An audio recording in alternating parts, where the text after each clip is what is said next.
नमस्कार. जनसंवाद मध्ये आपल्या सगळ्यांचे स्वागत आहे. 9 ऑगस्ट हा जागतिक आदिवासी दिन म्हणून संपूर्ण महाराष्ट्रात अतिशय आनंदात साजरा होत असतो. अहिल्यानगर जिल्ह्यातील अकोले तालुक्यातही अतिशय आनंदात हा दिवस साजरा होत असतो. हजारोच्या संख्येने युवक या दिवशी आपल्या महापुरुषांना मानवंदना देण्यासाठी तालुक्यात एकवटतात. याच जागतिक आदिवासी दिनासंदर्भात आणि अकोल्यातील पार्श्वभूमीवर बोलण्यासाठी आपल्या ठाकरी भाषेत आणि आक्रमक भाषेत प्रसिद्ध असलेले कॉम्रेड तुळशीराम कातोरे आज आपल्या जनसंवाद चॅनलवरती आलेले आहेत. कॉम्रेड, तुमचे आपल्या जनसंवाद चॅनलवरती खूप खूप स्वागत. धन्यवाद. आदिवासी दिन हा संपूर्ण जगामध्ये, देशामध्ये आणि महाराष्ट्रामध्ये साजरा होत असतो. त्याच्या अनुषंगाने आपल्या तालुक्यामध्ये या जागतिक आदिवासी दिनाची सुरुवात कधीपासून झाली? प्रथम सर्वांना जय आदिवासी, जय राया ठाकर, जय राघोजी भांगरे. अकोल्यामध्ये साधारणतः 2019 पासून हा जागतिक आदिवासी दिन साजरा करायला सुरुवात झाली.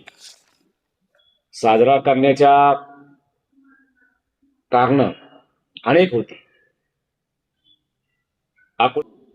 आदिवासी समाजाचे सुख दुःख कळावेत हे सगळे डावपेच आखून बरोबर. अकोले तालुक्यातला जो काही आदिवासी समाज आहे, आदिवासी नेते आहेत, सर्व पक्षीय नेते आहेत, या सर्व कार्यकर्त्यांची बैठक लावण्यात आली आणि त्या बैठकीमध्ये असं ठरलं की आपल्या अकोल्यामध्ये 9 ऑगस्ट जागतिक आदिवासी दिन हा साजरा झाला चालू आहे.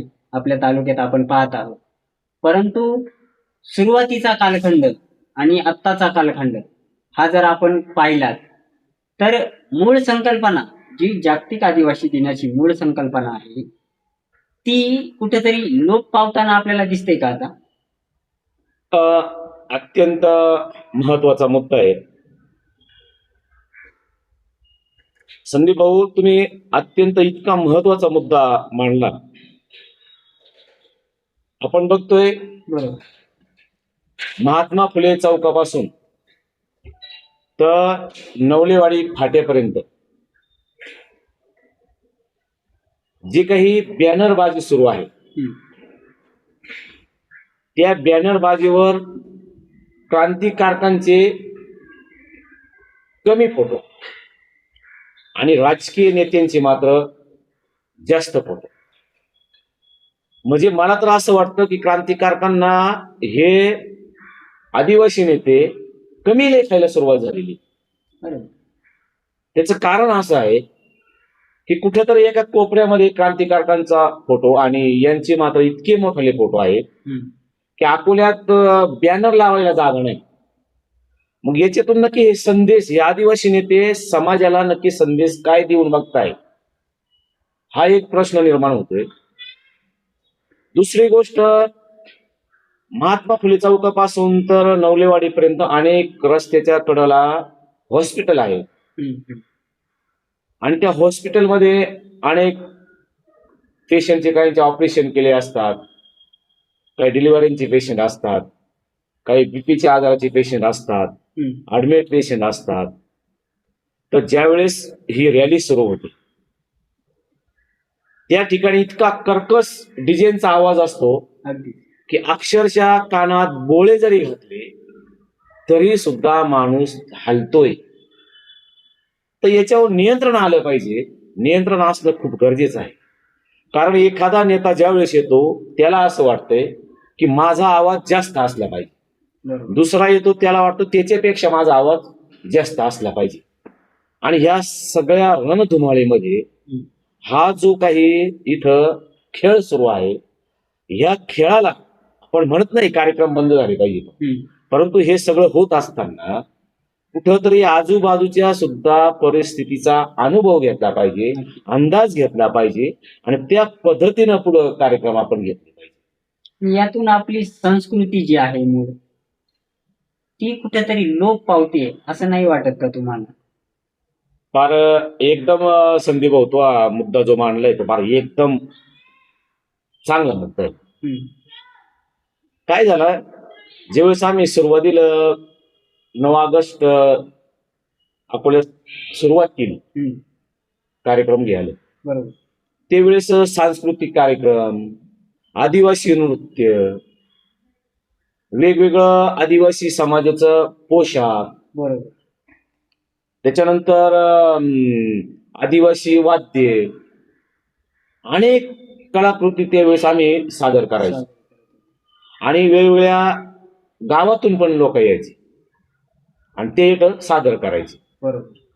पण आता 2-3 वर्षापासून अशी गंमत झाली आहे तर त्या आदिवासी नृत्य, आदिवासी संस्कृती एके साईडला आणि इथं मिरवणुकीमध्ये हे आदिवासी राजकीय वळण आल्यासारखं वाटतं. आदिवासी हे नेतं ती संस्कृती साईडला नेऊ राहिलं आणि हे कार्यक्रमाला राजकीय स्वरूप कसा येईल बरोबर अशा पद्धतीने हे राया ठाकरेचा जन्म झाला. आज शिंगणवाडीचा राया ठाकरेचा जन्म झाला तर स्मारक कुणी व्हायला पाहिजे, तेथच व्हायला पाहिजे मूळ जागेवर. जसा राघोजी भांगरेंचा स्मारक झालाय नाही तसा मग राया ठाकरे जर जन्माला आला जो तिथं वावरला, खेळला, बागडला, मग तिथं व्हायला पाहिजे. त्यातला इतिहास समाजापर्यंत गेला पाहिजे ना. पण काहीतरी समाजाला चुकीची माहिती याची आणि समाजाला वेगळ्या पद्धतीने असा भरकटत नाही याचा पाण्याच्या वाहानुसार. आणि हौ समाज जो अकोल्यात येतो हौ समाज काय कंची एखादे पक्षाचा म्हणून नाही होत, नेत्याचा म्हणून नाही होत. हौ समाज समाजाचा कार्यक्रम आहे म्हणून समाज एकत्र येतो. बरोबर. आणि त्या निमित्तानं काहीतरी सांस्कृतिक कार्यक्रम दाखवता आला पाहिजे आणि त्याच्यातून काहीतरी समाजाला देता आला पाहिजे म्हणून समाज येतो. नक्कीच कॉम्रेड. एकीकडे डीजे संस्कृती म्हणू आपण, एकीकडे डीजे संस्कृतीने आपण पाहिलं असेल अमाप डीजेवरची गाणी आणि नाच, आणि दुसरीकडे मूळ आपली परंपरा. या दोन्हींबद्दल आपल्या विचारात आपली संकल्पना काय आहे की जागतिक आदिवासी दिन हा कशा प्रकारे साजरा झाला पाहिजे, आपण यावर काय सांगाल? फार एकदम भारी मुद्दा मांडलाय. जागतिक आदिवासी दिनानिमित्त जे क्रांतिकारक होऊन गेलं, बरोबर, मग राया ठाकर, राघोजी भांगरे, कोंडाजी नवले, कॉम्रेड सक्रूबाई मेंगाळ आणि ज्याने हे समाजाचा बारीक सारीक अभ्यास केलाय, महामानव आपण त्याला सांगतो डॉक्टर बाबासाहेब आंबेडकर. बरोबर. असे महामानवांना आपण न विसरता त्यांचं विचार हे तरुणांचे हृदयात कसं जातील असा आपण प्रयत्न केला पाहिजे.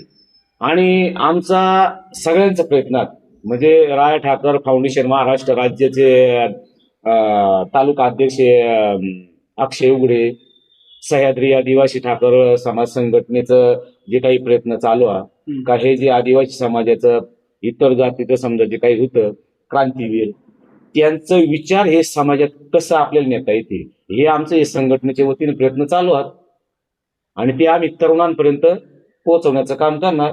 आणि जे जे वेळेस आम्हाला संधी मिळेल ते वेळेस आम्ही तरुणांना पण एक वेळेस असं सांगणार आहोत, बाबा हो तुम्ही हे राजकीय पुढाऱ्यांना काय राजकीय पुढाऱ्यांना जे स्वतःला आदिवासी नेते समजतं त्यांना तुम्ही 9 ऑगस्टला खांद्यावर घेऊन नाचल्यापेक्षा हे महापुरुषांनी काय काय केलं आहे त्यांचं विचार तुम्ही तुमचे आचरणात आणा आणि तेच समाजाला तुम्ही सांगा का हे महापुरुषांनी आपल्यासाठी काय केलंय.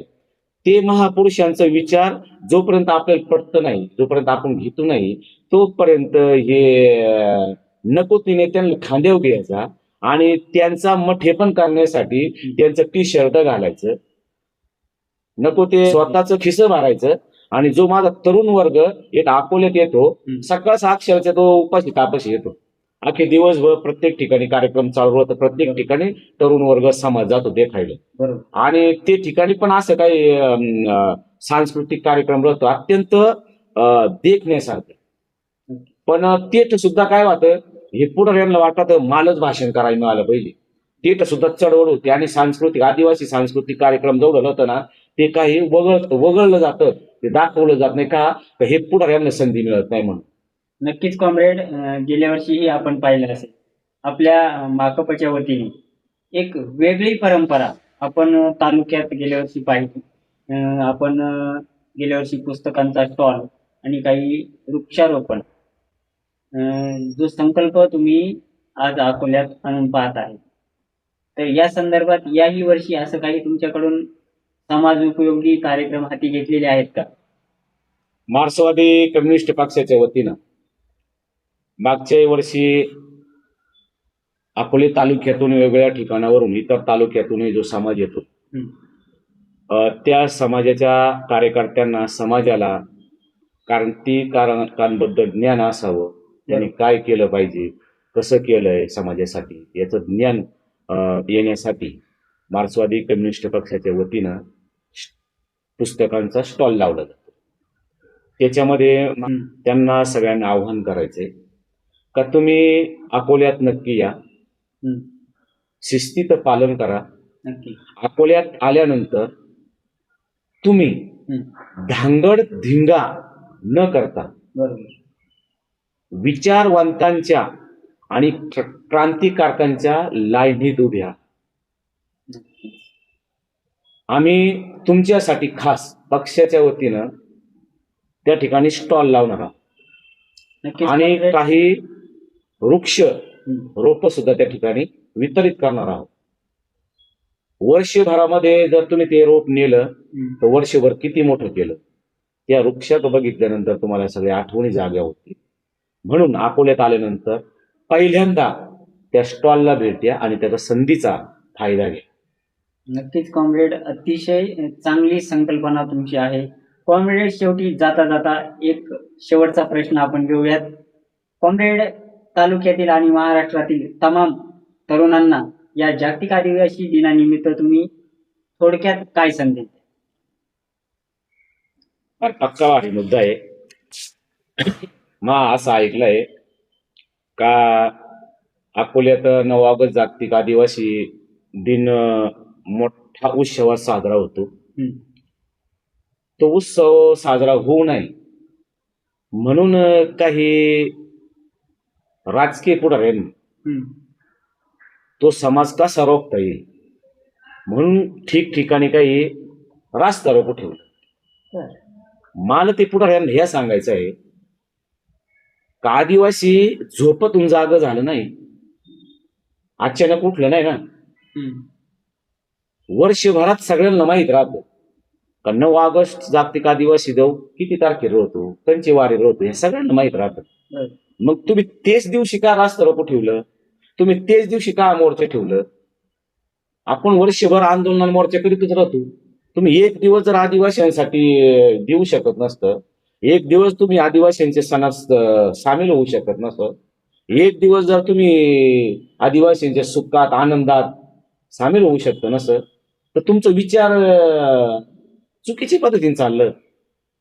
आणि तुम्ही याद राखा, 9 ऑगस्ट जागतिक आदिवासी दिनानिमित्त जो आदिवासी समाज अकोल्यात येणार आहे, क्रांतिकारकांना मानवंदना करण्यासाठी येणार आहे. हं.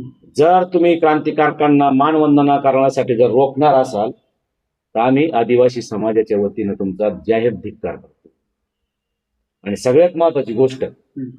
जर अकोल्यात येणारे कार्यक्रमाला जर रोखण्याचा प्रयत्न केला तर त्याचा सुद्धा तसं आम्ही उत्तर देणार आहोत. आणि जाता जाता पण मावळा एक सांगल तरुणांना हं. का बाबांनो, आपला जो जन्म झालाय काय, आपला जो जन्म झालाय ना, तो पुढाऱ्यांना खांद्यावर घेऊन नाचाय झाला नाही, पुढाऱ्यांचं टी शर्ट घालून नाचाय झाला नाही, हं. त्यांचे राजकीय पक्षाचा झेंडा घेऊन नाचाय झाला नाही. 9 ऑगस्ट म्हणजे हो सर्व जाती धर्माचा आपला आहे, त्याला फडकीचा जो झेंडा आहे तो तुम्ही घेऊन नाचा, त्याला तुम्ही क्रांतिकारकांना मानवंदना देण्यासाठी एकत्र या. एखाद्या पक्षाच्या नेत्याचा, एखाद्या राजकीय नेत्याच्या घोषणा दिल्यापेक्षा तुम्ही क्रांतिकारकांच्या नावं घेऊन त्यांच्या घोषणा द्या. शहीद भगतसिंग असेल, राजगुरू असेल, डॉक्टर बाबासाहेब आंबेडकर असतील, राघोजी भांगरे असेल, राया ठाकर असेल, कोंडाजी नवले असतील, कॉम्रेड सकुरभाई मेंगळ असतील, असे जे जे क्रांतीवीर आहे त्यांच्या घोषणा द्या असेल तर त्याच्यापेक्षा तुम्ही करा. पुढाऱ्यांना नाचवल्यापेक्षा, हे नेत्यांना नाचवल्यापेक्षा तुम्ही ना हे जे क्रांतिकारक आहेत ना त्यांच्या प्रतिमा तयार करा आणि ते रॅलीत त्या प्रतिमा घेऊन नाचा. नक्कीच कॉम्रेड, तुम्ही सांगितल्याप्रमाणे राजकीय पुढारी आणि राजकीय पक्ष यांचा अजेंडा समोर नेण्यापेक्षा आपली मूळ संस्कृती काय आहे आणि आपली विचार काय आहे आणि आपल्या महापुरुषांचे विचार काय आहेत हे आज तरुणांना खरं तर सांगण्याची गरज आहे.